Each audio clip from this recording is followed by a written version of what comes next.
Good morning, and thank you for joining us today for the second webinar in our Unlocking Possibilities series.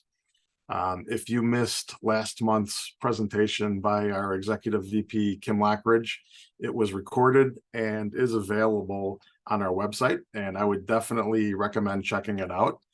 For those that did attend the first webinar, welcome back. And I hope this isn't a letdown because Kim is a tough act to follow.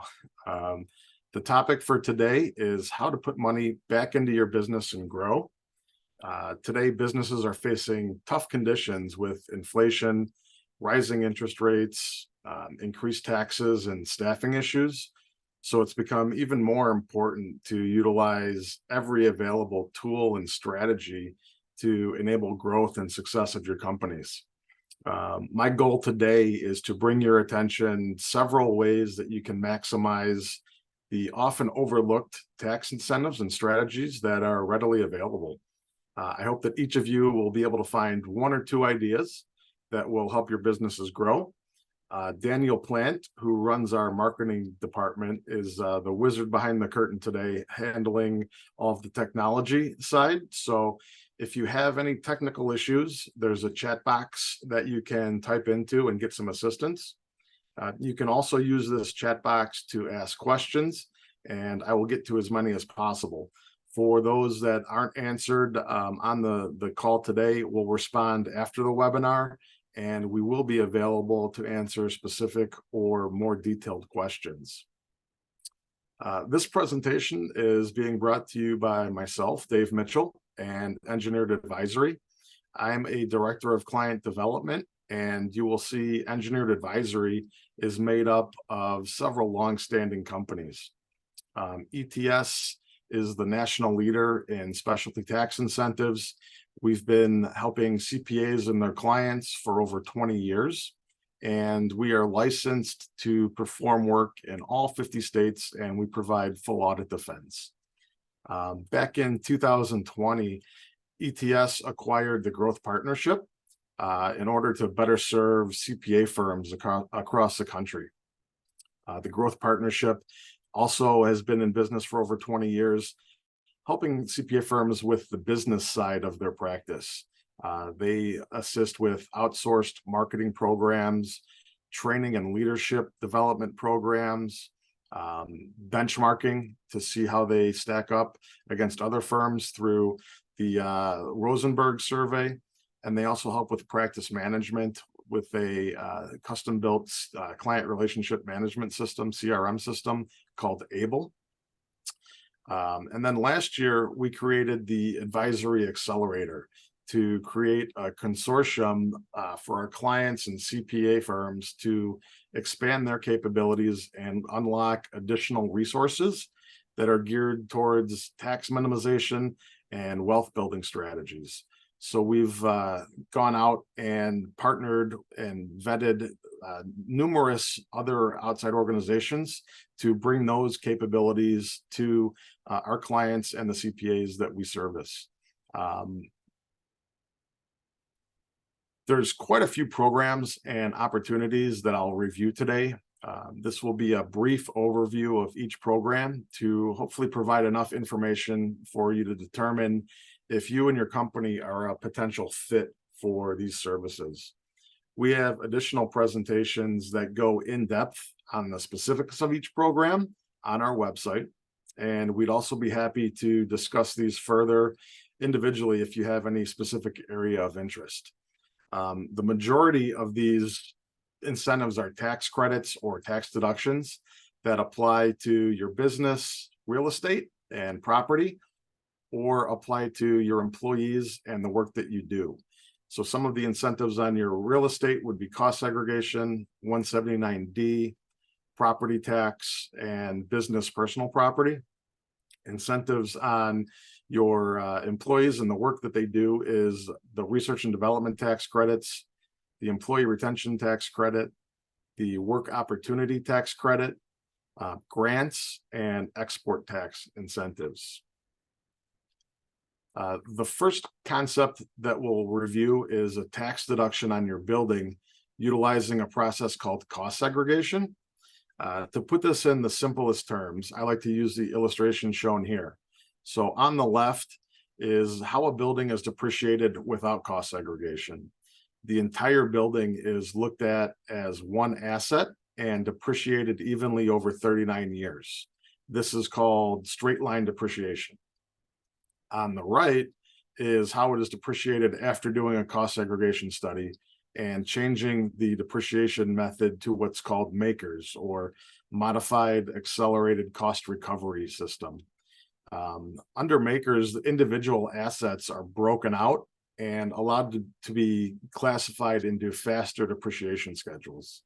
So internal assets such as flooring, fixtures, cabinets, those are all placed into a 5-year bucket of depreciation. And then outside assets such as landscaping, sidewalks, signage, those are all put into a 15-year depreciation bucket. And then the remaining structural assets are kept in the 39-year bucket. So why would someone do this? By speeding up the depreciation expense on reclassified assets, it allows you to have a larger tax write-off now to offset your current tax liability. Again, it's an engineering study that allows you to change your depreciation method. And this isn't a new concept. It's been around since the 1940s, and it's not going to raise any red flags when you do this. With the IRS. The IRS actually prefers this method of depreciation because it's much more detailed. You might have heard of bonus depreciation, and basically it's cost segregation on steroids. It was part of the Tax Cut and Jobs Act of 2017. And what bonus depreciation is it allows you to take everything that's reclassified into 5 and 15-year buckets and use those write-offs in the first year that you do cost segregation. So there's a graduated decrease of the benefit. Anything that was placed in service from September 27th of 2017 through the end of last year, 2022, you can take 100% bonus depreciation. That's going phased out 20% each year until it sunsets in 2027.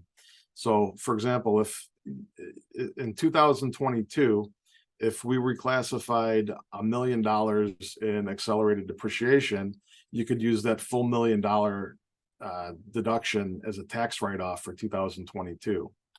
For a property that's placed in service in 2023, that same $1 million in accelerated depreciation, you could use 800,000 of that as a tax write-off for 2023. There's a lot of misconceptions with cost segregation, that it's only for multi-million-dollar properties, or you may have waited too long after you bought the building to get any benefit out of it, or if it was a good fit, your CPA would have already brought it up. But really, the most common thing I hear from clients after doing a cost segregation study is, why isn't everyone doing this? So when does it make sense to do cost segregation? For new construction, for renovations, which allows you to do something called partial asset disposition and write off any of the old assets that you're taking out of the building immediately. So it's another tax strategy that you can utilize with cost segregation. For existing properties, we can go back to prior purchases. So depending on the asset, we can go back 15, 20 years and there's still a benefit. Recent new acquisitions, obviously that's the best time to do a cost segregation, is right when you purchase the building. Also with leasehold improvements. So if you're leasing a space and you're doing a build out, you can take advantage of the cost segregation and tax benefits of the build out, even though you don't own the building. Also for different tax strategies with basis step ups. So if you acquired a portion of a property from a partner, we can do a cost segregation on that basis step up, as well as in lieu of or combined with 1031 exchanges. Let me take a quick break and see what questions we have. Let's see.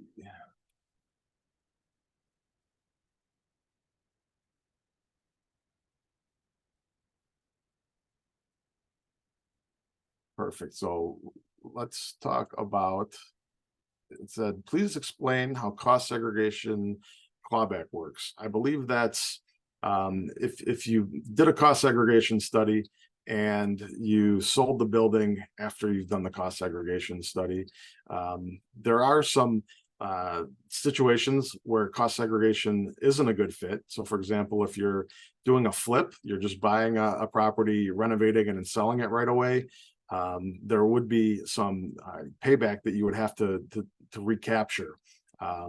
Typically, if you hold on to the building for 2 or 3 years, then it makes sense to do cost segregation. And there's certain strategies that you can utilize to minimize that recapture with 1031 exchanges, also doing cost segregation on the new property that you're building or buying to offset those gains. So it certainly doesn't work well with flips, but other than that, it's usually a really good strategy. Here's a real world example of the power of cost segregation. This is a client of mine that purchased a building in 2020 and had us do a cost segregation study this year that he could apply to his extended 2022 return. So you'll see he bought a $685,000 office warehouse. Land can't be depreciated, so we have to back out the $137,000 in land value, which gives us a depreciation basis of $538,000. This column here shows you what normal straight line depreciation would be on that building. He would get $14,000 in write-offs each year for 39 years. The first year is prorated based on the purchase date with straight line depreciation, but then every year thereafter, it would be that $14,000 annual deduction. By doing cost segregation, you'll see in this column, he would get, even though it was a past purchase, he was able to apply $129,000 in write-offs for 2022. And each year going forward, he's still going to get about $10,000 in annual write-offs. So that's a question I get a lot is, we front load all this depreciation. What happens in subsequent years? You're still going to get the annual depreciation expense. It's just you're front loading a portion of that to the first year so that you can utilize that large write-off. Let's say he hadn't learned about cost segregation until 2025. You would still be able to do a cost segregation on the old property, and he would still get about $118,000 in that first year. So there's still hope for anyone that hasn't done cost segregation yet.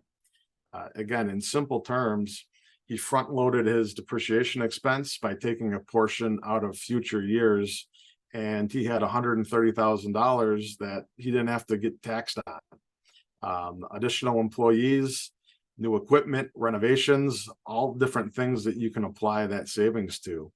Let me go to another question. Is cost segregation still worth it on an older building purchased before bonus depreciation? Great question. The answer is yes.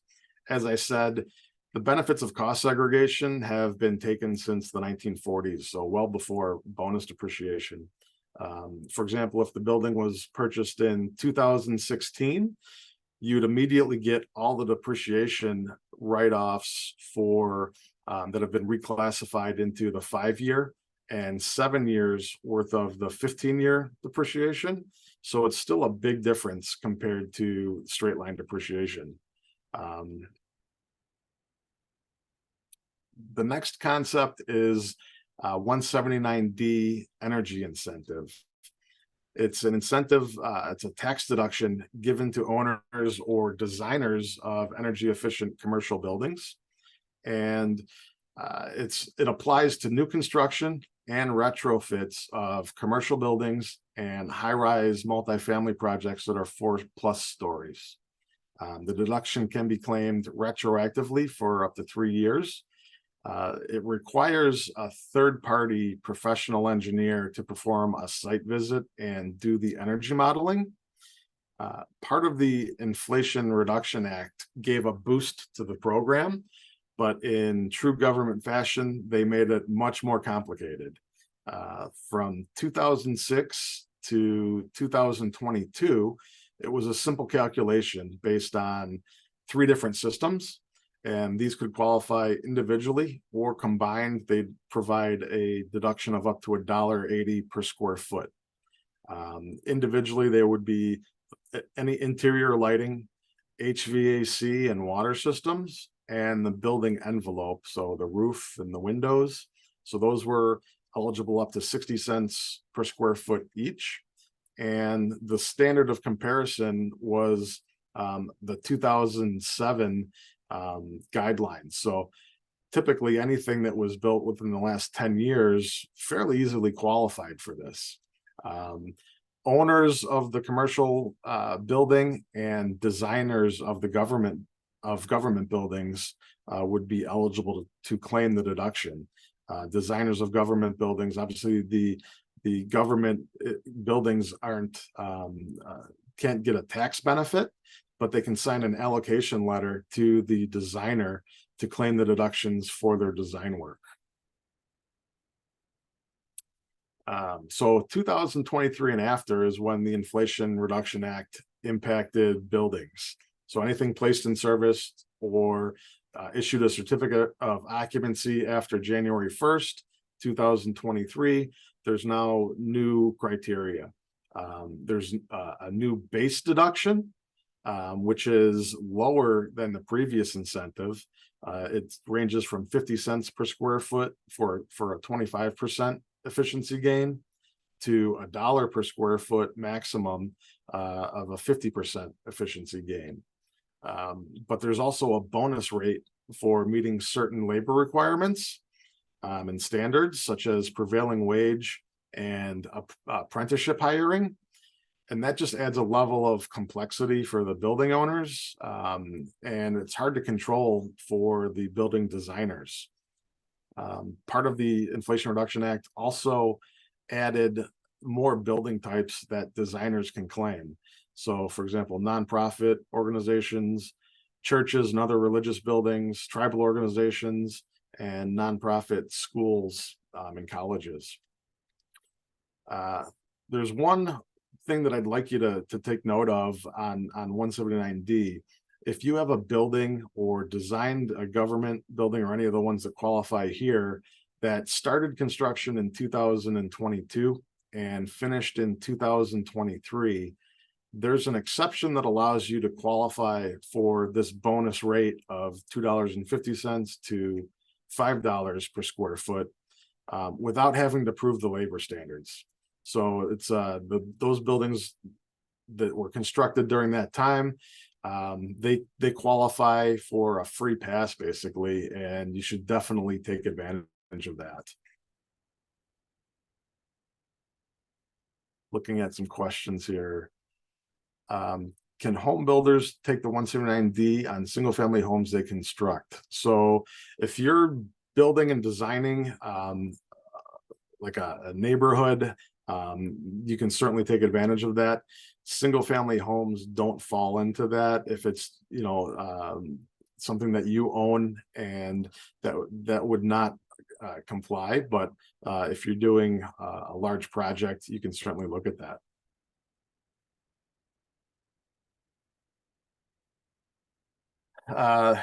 Here's a loaded question. Do you think you're paying too much for property tax? Obviously, everybody does. I think it's safe to say on this call, there probably aren't any tax assessors with us today, but there's over 7,500 tax assessors and none of them get it right. They have to rely on comparable properties, purchase price, and market adjustments that vary quite a bit, and it's hard for them to put an accurate figure to those. Other factors that come into play are, you know, if it's a new construction, what if there's no similar properties to compare to? Market fluctuations recently have forced many people to overpay for specific properties.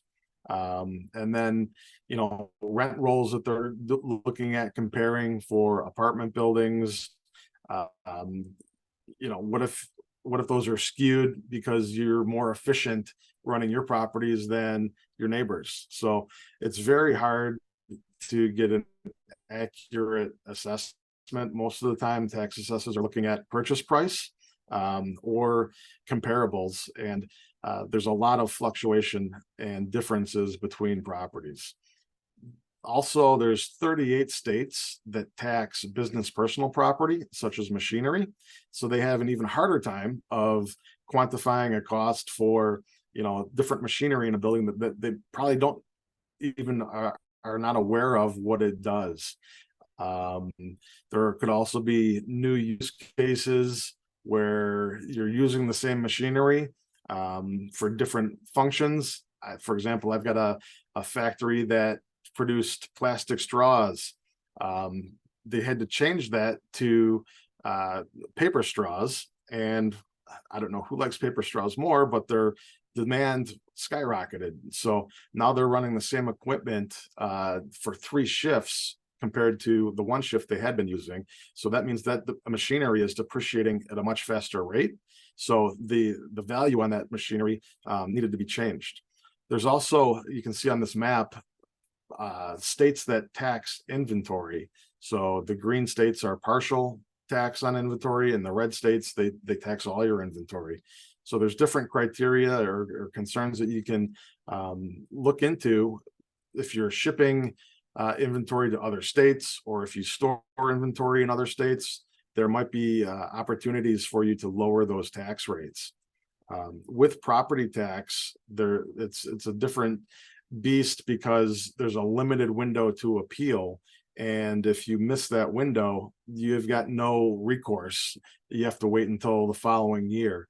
And each jurisdiction has, different deadlines, different criteria. So if you've got properties in multiple states, that's something that you have to manage each of those deadlines individually. If you look for help on property tax appeals, we can help provide a target number that you can compare to your assessor notice that comes out. That way you can make sure that you're not overpaying based on where you should be. So it's certainly something to consider. Property tax is typically one of the larger expenses of a company. So being able to manage that in your favor is a good thing. Let me check back on some questions.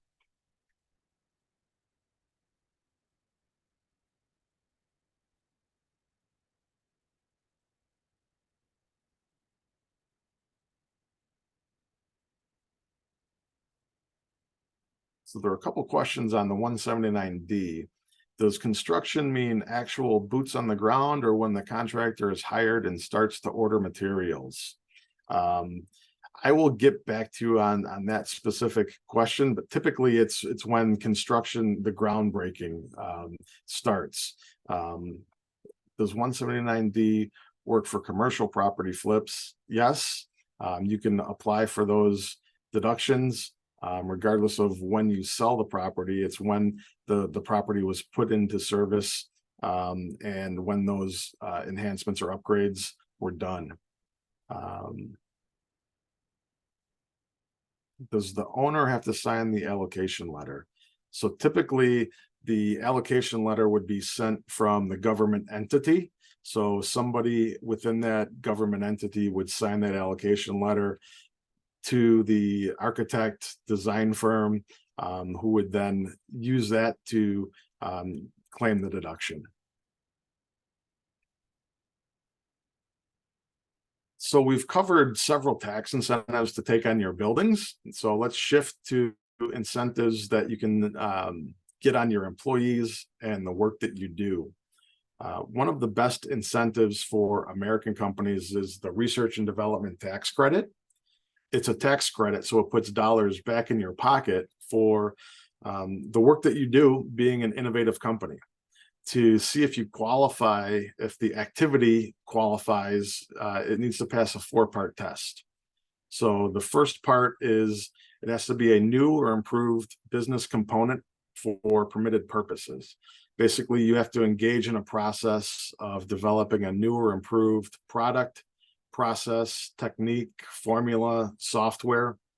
The second criteria is the activities have to have to be technological in nature.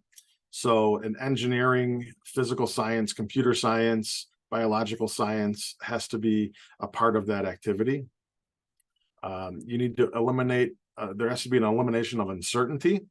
So at the onset of the project, there has to be some level of uncertainty in trying to develop the new or improved business component. And then the fourth part is there has to be a process of experimentation. So you have to, during the activity, you must evaluate different alternatives through trial and error, modeling, simulations, those types of things. So if you pass the 4 parts of that test, the activity passes those 4 parts. There's 3 components that make up the calculation to the actual credit. And those are what's called qualified research expenditures. The first component and the largest is the W-2 wages that were associated with that activity. So we can look at the actual wages for the person involved in the R&D activity, as well as their direct supervisor, as well as any support for support staff that are working on that project as well.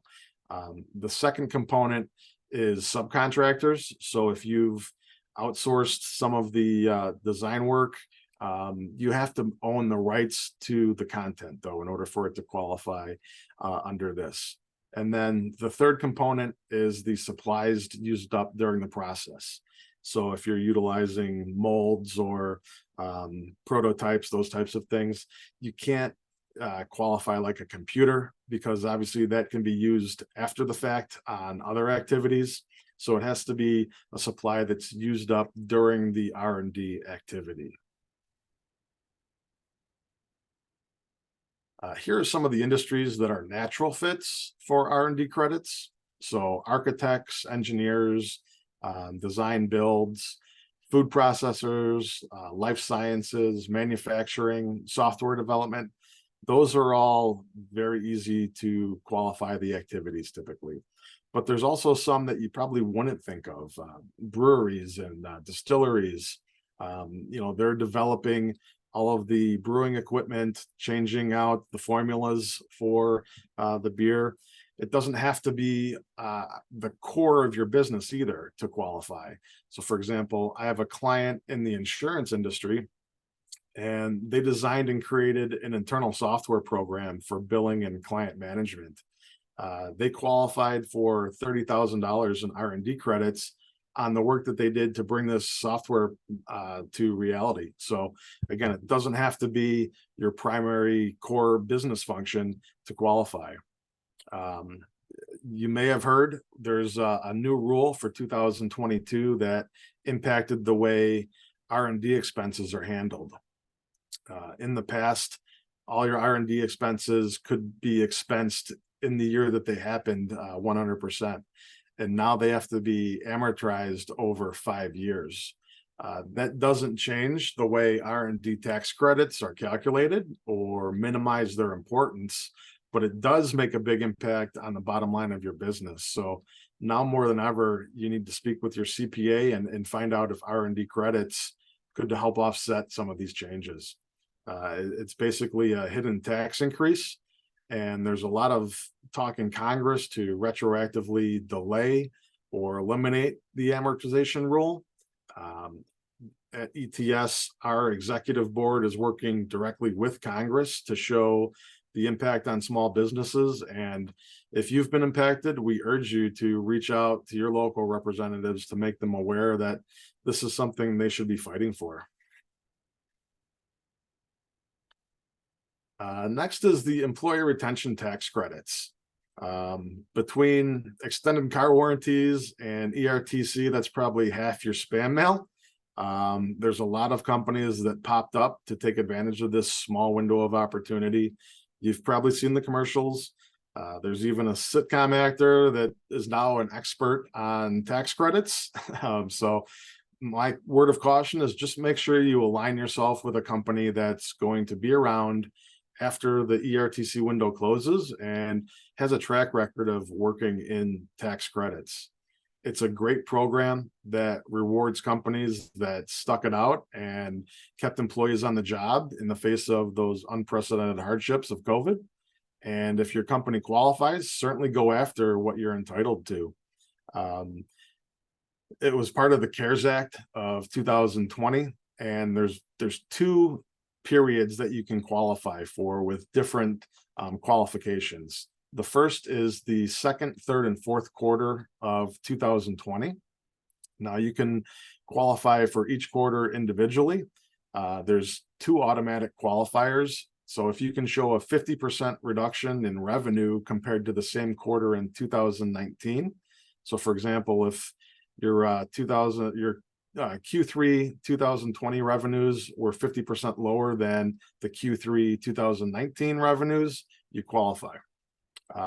Businesses that were either fully or partially shut down by government authority, think of like gyms and workout facilities. Restaurants had to limit the number of customers. That's another automatic qualifier. If you can show that you were forced to shut down by federal, state, local government.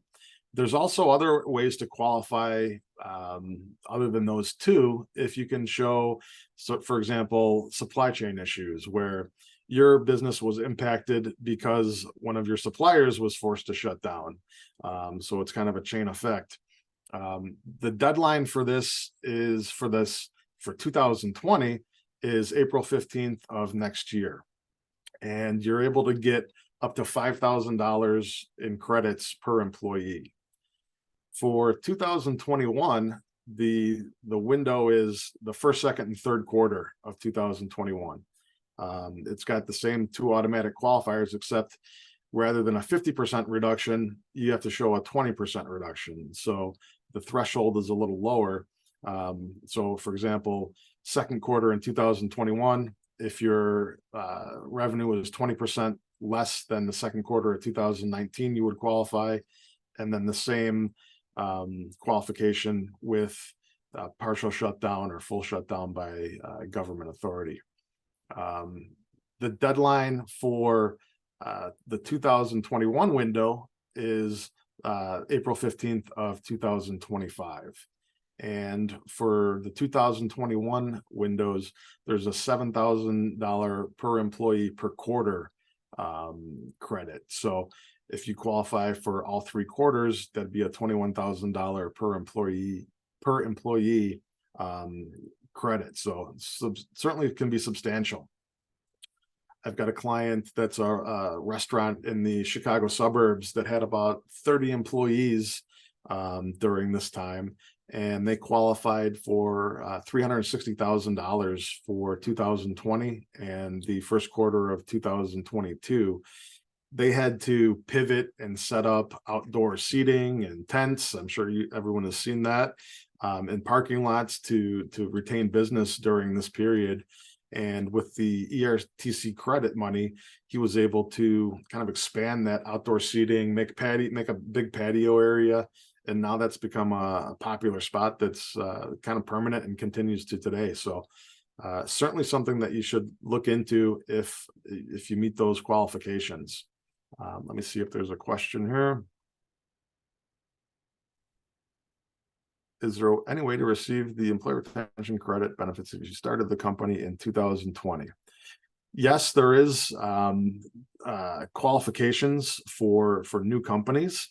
I would have to have a further in-depth conversation to go through the dates and get more details from you. But yes, it is a potential. So we'll certainly we can follow up with you, Paul.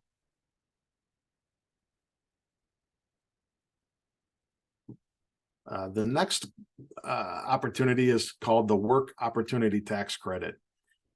These credits are designed to offset federal income tax liabilities. And the reason for these credits is it's a federal incentive to encourage employers to hire and retain veterans and individuals from targeted groups that have consistently faced significant barriers to employment. So there's 9 different qualification pieces. So veterans, ex-felons, summer youth employees, long-term unemployment recipients. So there's 9 different criteria that can qualify. And the credit amount varies depending on which area that the employee falls in. These are the types of industries that are a really good fit. So trucking companies, staffing industries, restaurants, manufacturing, healthcare, professional services, warehouses, food processing, the trades and skills. The maximum credit is generally $2,400 per hire. But for example, there's some classes like veterans that can get up to $9,600 per hire. This also works for tax exempt or nonprofit employers. There's just a lower threshold and it's capped at $6,200. To be eligible and apply, it's really just a form that needs to be incorporated into the onboarding process and the new hire packet. It's a federal form 8850. The new employee would fill that out as part of their onboarding, and then it has to be submitted within 28 days. So unfortunately, this doesn't work. You can't retroactively use this on current employees. So it's certainly something that I would see putting in place and getting ahead of if you're in one of these types of industries that has some turnover, that might be able to apply for these credits, because you can only use it on new employees going forward. I see Daniel provided a link for the eligibility calculator. Perfect. That's our website. You can also get an estimate of what the potential credits can be by plugging in some basic information as well. All right. Interest charge domestic international sales corporation, or IC-DISC. A complicated name and a program that requires some guidance, but it's a great tool for companies that export goods outside of the US. The IC-DISC is a way to get taxed at the capital gains rate versus the income tax rate by setting up a separate entity that earns a commission on the operating company's export sales. A properly executed IC-DISC isn't taxable at the entity level, so the operating company receives a deduction for the commission paid at ordinary tax rates, and the IC-DISC pays no tax. It distributes all of the profits as qualified dividends, and the owners pay tax on the dividends at a much more favorable capital gains tax rate.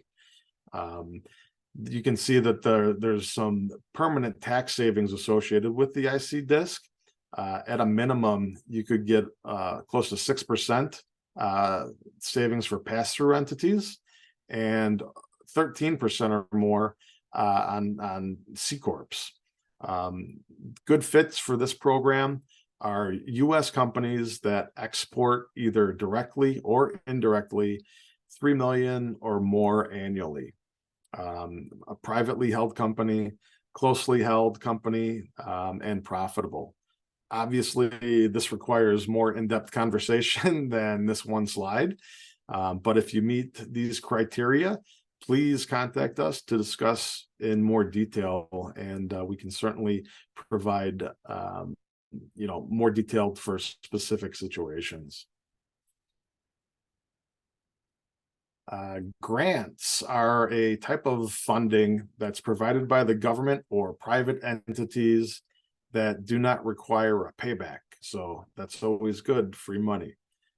It's a tool used to help financially support ideas, projects, and businesses that intend to create social and public value. So that's the main part of grant application and success, is providing a social and public value with the grant money. You can use grants in the manufacturing industry, for fueling job creation, building a new distribution center to help with supply chain issues, real estate development to provide affordable housing. Municipalities utilize grants to build stronger communities, building a community center, baseball fields, all those types of things. Healthcare and assisted living to help support quality care, and agriculture to help with sustainable farming. Who's eligible for grants? Small businesses, public housing operations, educational, for-profit, nonprofit, and government organizations. And you can see there's federal grants, state and local grants, and then private grants as well. Some sources of grant funding for business include like the Department of Labor for workforce incentives, the Department of Education for training new employees, Department of Energy for constructing energy efficient buildings, and there's state grants for new construction and land.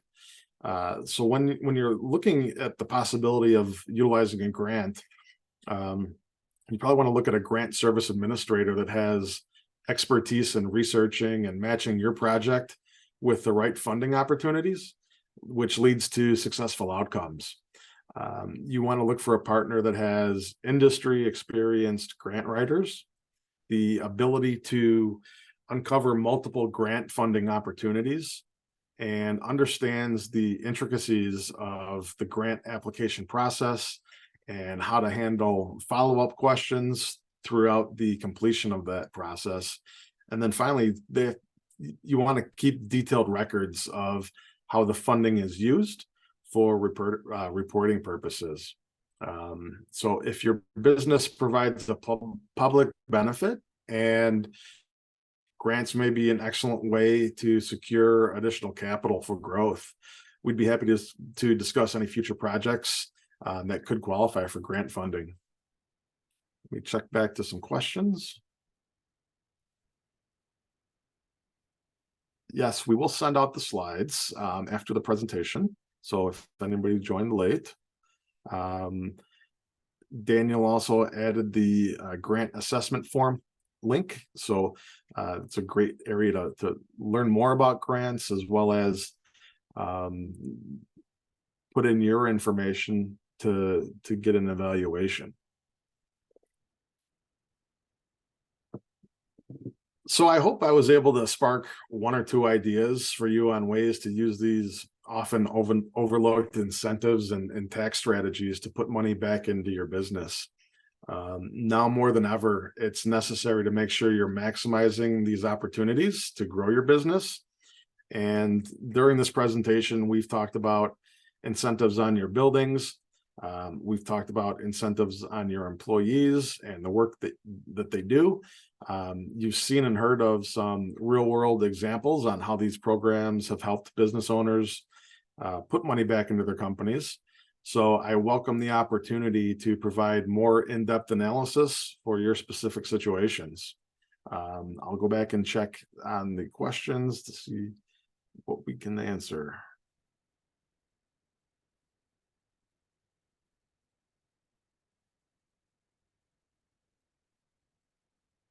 All right, Jill Mazer got a shout out, and she is great.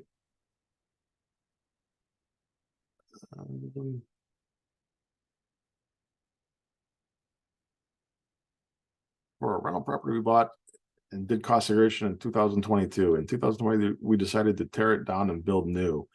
In 2023, can we write off the 39-year life asset from the original building that was remaining after the 2022 write-offs? If I'm reading the question correctly, you're asking if you can write off the 39-year asset from the original building, which, since you tore it down, yes, it would be fully, depreciated at that point. And then you would be able to do a cost segregation and accelerate the depreciation on the new construction building.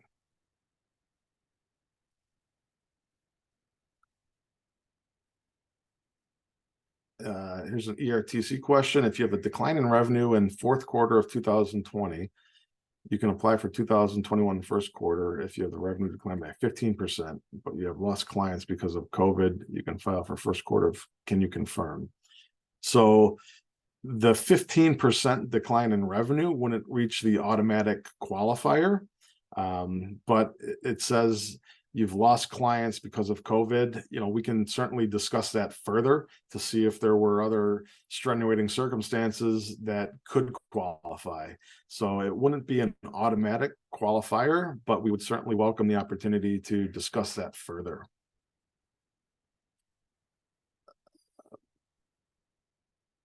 So if you'd like to discuss any of these programs further, please reach out to your engineered advisory contact directly, or you can contact me and I will make sure you're directed to the right person. This presentation has also been recorded, so if you joined late or would like to reference back, you'll get an email later today or tomorrow morning that has the link to the recording. We're here to help and look forward to being a resource for you in the future. So thank you for your time today and good luck with the rest of 2023.